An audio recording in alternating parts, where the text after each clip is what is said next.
Die Ausstellungsarchitektur folgt halt der Idee des Umzugs.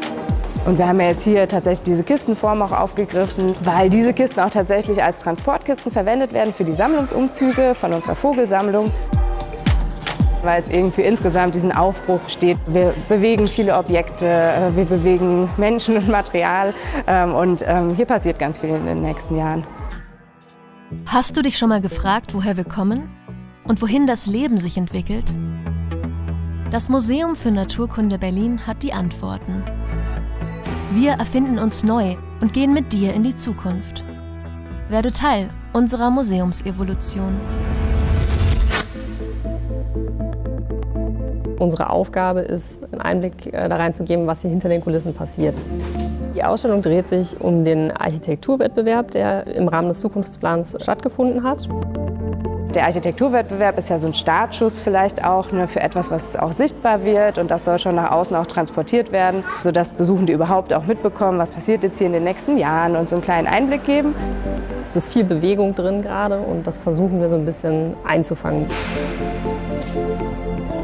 Es soll im Weiteren dann natürlich aber auch noch ein bisschen anders werden, dass man wirklich auch sich beteiligen kann an bestimmten Prozessschritten. Und hier ist es jetzt zunächst mal einfach das Öffnen und das Zeigen von den einzelnen Schritten, die wir gerade durchlaufen.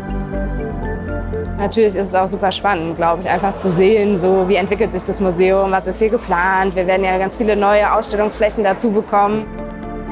Ich glaube, das ist tatsächlich auch für die Besuchenden eigentlich das, was sie natürlich am meisten interessiert, weil die meisten Leute kommen wegen den Ausstellungen und dann ist natürlich gerade so diese Frage nach, oh, gibt es dann mehr zu sehen?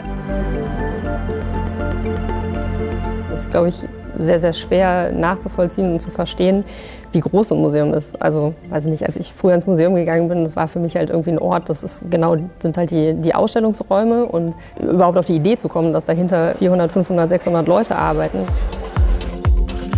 Das machen nicht so viele. Das ist auch völlig in Ordnung. Das versuchen wir aber eben irgendwie transparent zu machen, uns da zu öffnen und zu zeigen, was das halt bedeutet.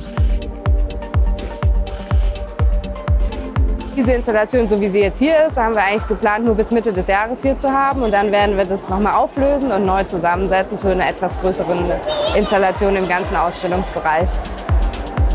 Wir wollen das so erweitern, dass neben dem Architekturwettbewerb die 3 Grundpfeiler des Zukunftsplans präsentiert werden und sich präsentieren können.